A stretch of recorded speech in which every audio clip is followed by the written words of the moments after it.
I'll tell you what, failure is not a person. Failure is an event.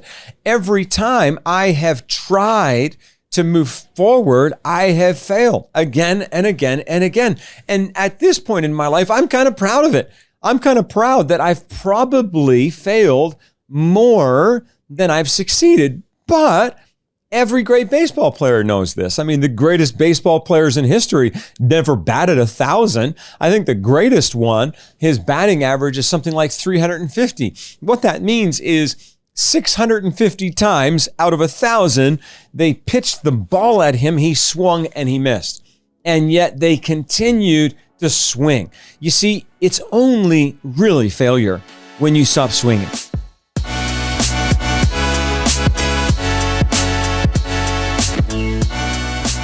Hey everybody, thanks for tuning in to this video where I want to spend a little bit of time talking about braving the fear of failure. Now, if you're a person who has experienced the fear of failure, I want to come to you today with a tremendous amount of empathy, not because I think it's okay, because it's not. It's not okay to have the fear of failure because it's probably holding you back from so many cool relationships and things that you could be doing. But I've experienced it. And so who in the heck would I be to come to you here today with judgment or some kind of holier than thou type of attitude? Listen, we've all experienced the fear of failure. And when we experience the fear of failure, I'll tell you what, it can be crippling. It can hurt our relationships. It can impact our creativity. It can totally cause us to be in a place where we have closed and narrow thinking. So we're not making great decisions. And so let me just take a moment and talk about fear. Did you know that there are actually two types of fear? I think a lot of the time we think that all fear is wrong when that's actually not true. Some fear is very healthy. There's healthy, rational fear. I mean, if you're, crossing the street and you see this car like literally coming at you at 100 miles an hour, you're going to be afraid. And guess what? That's a healthy fear. So that healthy fear is going to motivate you to what? Jump out of the way. But there's also unhealthy, irrational fear, right? There's all kinds of examples of this. I mean, the fear of asking somebody for a coffee, that's an irrational fear. The fear of public speaking, that's an irrational fear. The fear of, and you fill in the blanks. There's all kinds of fears that actually aren't healthy. They're unhealthy. They're irrational. They don't make any sense. And even if they came true, it's not like it would be the end of the world. So if you ask somebody for a coffee and they say, it's not like the world is ending, but the fear can make you feel like it is. And so why am I talking about this? Because I think for a lot of us, the only thing that really holds us back is that fear of failure. Paulo Coelho said, everything you want is on the other side of fear. And so if everything I want is on the other side of fear, then how can I brave the fear of failure? And I would like to give you 5 things here today that can absolutely change your life and help you brave the fear of failure. I'll tell you what, I took the word brave and I'm breaking it down into 5 simple things. I think the first one under B is begin. This one's really important, maybe the most important. Begin to see yourself with kindness. To begin to see yourself with kindness. Now, a lot of us, this is so anti how we grew up. A lot of people grew up hearing, suck it up, buttercup, kind of hearing, just kind of pull yourself up by your bootstraps and kind of make it happen. And what ended up occurring is we ended up having empathy for everybody else, but not really having any empathy for ourselves. And why is that important when it comes to the fear of failure? Well, because if you can't even be kind to yourself, how can you be kind when you fail? So then what ends up happening is you have this unhealthy, irrational level of fear of failure rather than just a normal, healthy level of fear of failure. And so I call this having kindsight rather than having hindsight. A lot of the time when we have hindsight, it's like we look back on something and we're like, oh, I failed. I'm so bad. I'm so horrible. I can't believe I did that. And that hindsight actually is hurting us. And I think it's a lot better to look back with kind sight. In other words, we look back on the failures and we say, okay, that kind of was bad, but I'm going to learn from it. And so I think that takes me to the next thing. So number 1 is begin to see yourself with kindness. But then the R is to redefine failure as learning. Okay. So think about this for a minute. Okay. In your life, oftentimes we will think that failure is a person. and we'll say something like this: I'm a failure. And I'm like, well, who named you failure? Because your name is not failure. You see, failure is not an event.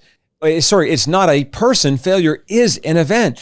And yet, if we do not sort of think that there's learning in the failure, then what ends up happening is we start to identify ourselves with the failure.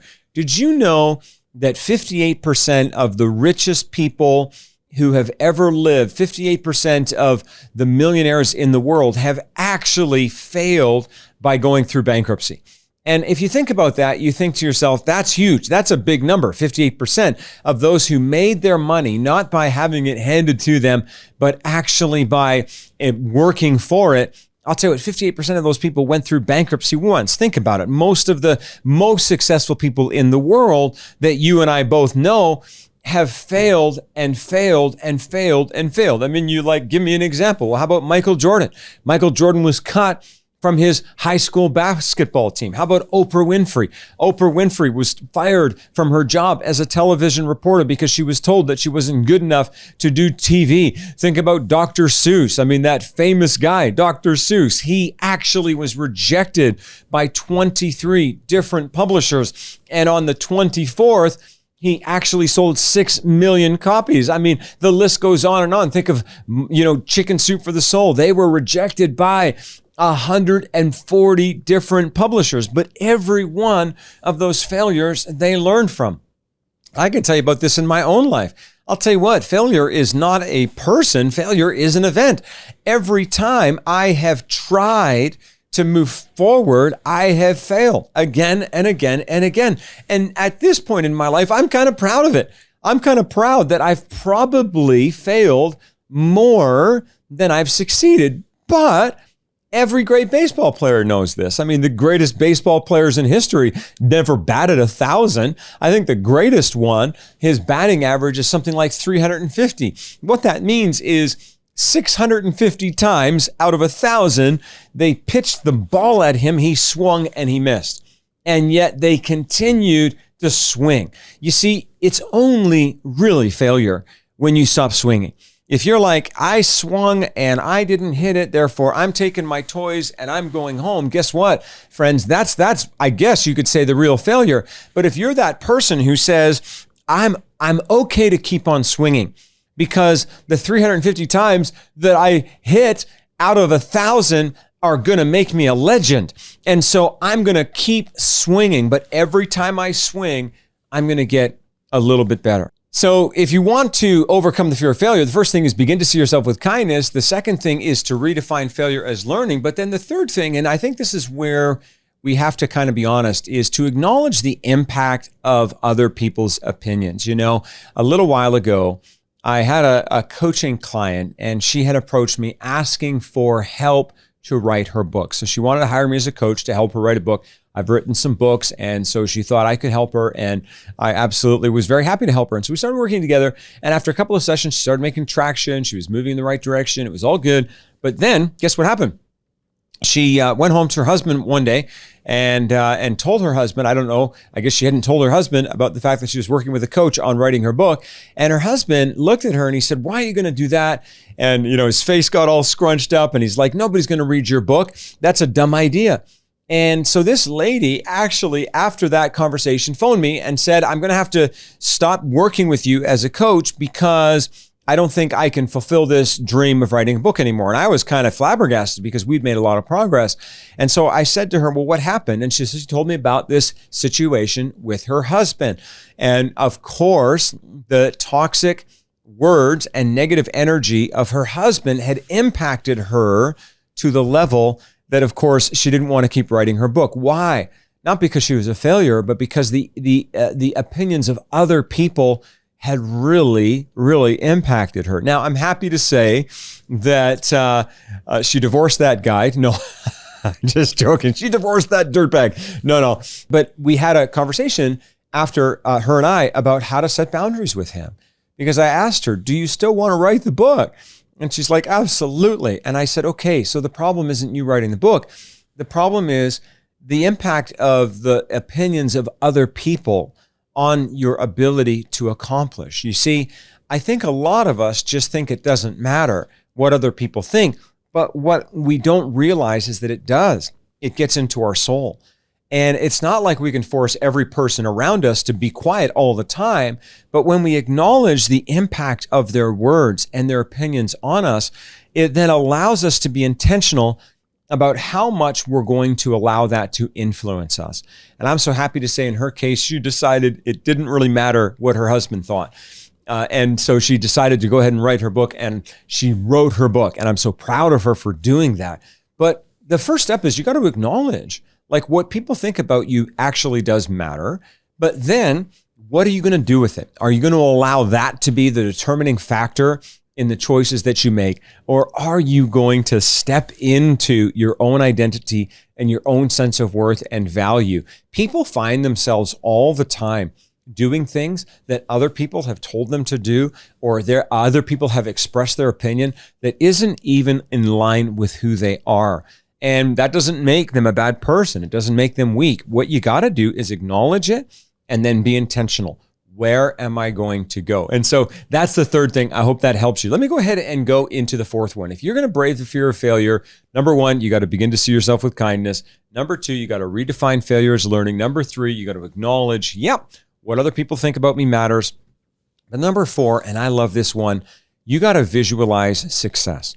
Visualize success. Now, if you break it down, what is the fear of failure? Let's just make it really simple. The fear of failure is you visualizing failure. That's all that it is. It's you seeing yourself failing and not liking what you see when you fail. Therefore, you're afraid of producing that outcome, so you just don't do anything. And it's kind of crazy because it's all visual. Literally, like, I teach people how to public speak. And I'll say to them sometimes, like, what are you afraid of? And they're like, well, I saw myself getting up there, but then I completely saw myself flopping. And I'm like, okay, so you are afraid of something that hasn't even happened yet, but you visualized it in your mind. And so the problem isn't really the fear. It's that because the fear is the byproduct of the visual. And so if the fear is the byproduct of the visual, then all I have to do is change this visual with that one. So change the visual that shows me flopping out and being embarrassed and not doing good with a visual that sees success, that sees me gripping the audience with passion and energy and positivity and life, that sees me actually doing the thing that will allow me to fulfill my dream. Even this lady that I talked about who wanted to write the book a little while ago, she was visualizing failure tragically after her husband said, nobody's going to want to read your book. And so what did she have to do? She had to replace her visual. Sometimes the greatest thing you can do is to replace your visuals. I want you to think in 2024, what are the visuals that you have? What are the things that you're thinking about in every relationship, in every dream, in your business, in your finances, in all the stuff that matters to you? What are you visualizing? I know even myself, I've unpacked a couple negative visuals. And in those areas, I have discomfort. In those areas, I have fear. And when I unpack them and then start swapping the visuals to seeing myself succeeding, to seeing those relationships go good, to seeing my financial picture improve, to seeing my business get better, all the things that are normal. If you're a parent, seeing your kids do better, you know what happens? Worry gets replaced by winning. Do you know what happens? Fear gets replaced by faith, and cringe gets replaced with confidence. And I'll tell you what, when you have confidence, you're going to perform really, really good. So the B stands for begin to see yourself with kindness. I'll tell you what, the R is redefine failure as learning. I'll tell you what, you either win or you learn, but there really isn't anything called failure in that sense. Of course, the A stands for acknowledge. Yep, the opinions of other people matter. The V is I'm going to visualize success, but I love this last one, and that is embrace. Embrace a growth mindset. Now, what is a growth mindset? And I mean, I'm sure you've heard about this a lot, so I'm not going to repeat all the great things that you probably heard about it. But at the end of the day, a growth mindset is an adaptive toolkit that allows you to walk into a situation where you don't know what you need to know, but it allows you to learn what you need to know so that you can flourish and thrive. We've all been in situations where we felt like we were over our head. And when you're over your head, you kind of have two choices, right? One is like get overwhelmed and drown, sink to the bottom like a rock. Do you know what I mean? But the other option is you're like, okay, I can learn what I need to learn. Now, let me give you an example of this. And this is like going back into my past, like back into my deep, dark past. But really, it's kind of a funny story. Like before I had turned, by the time I was 3 years old, I had almost drowned twice. And, it's because I was like a dumb little kid playing beside the side of the pool. And in one case, I dropped into the pool and there was family members around, but I was such a small kid, they didn't notice that I had literally dropped in and I was drowning. I didn't know how to swim. And I had dropped into the deep part of the pool and I started to drown. And luckily, my grandfather saw me, and I don't actually even remember this. My mom tells me he just reached down his hand into the pool, and the only thing he could grab was my hair, and he actually pulled me up by my hair until he got me to the surface, and then, of course, grabbed my arms. So it wasn't a lot like he was being abusive or anything. It was just, he did what he had to do to save me. And the second time I almost drowned was they actually had the cover on the pool, and I was playing in the backyard, and I was trying to kick a ball and I slipped into the pool. And so now I was trapped in the cover of this pool as I'm like sinking. And that was like a big freak out. And somehow I survived. I mean, it's just stupid stories. So by the time I was like 4, I was like afraid of water. And of course, I was visualizing like drowning, right? I was in this place where I had a fixed mindset. And what that meant is that I didn't even want to learn how to swim. And so for some reason, it's kind of a funny story, but I started to look at the water. And I actually, like literally, I remember this as a 6-year-old and looking at the water and thinking to myself, the water's really not that scary. And like, I remember thinking that as a 6-year-old, like, it's not that scary. I was noticing like all the other kids playing in the water, and here I am afraid of the water. And I thought, well, if they can do it, I can do it. But I still wasn't ready to swim. And I definitely wasn't ready to dive in.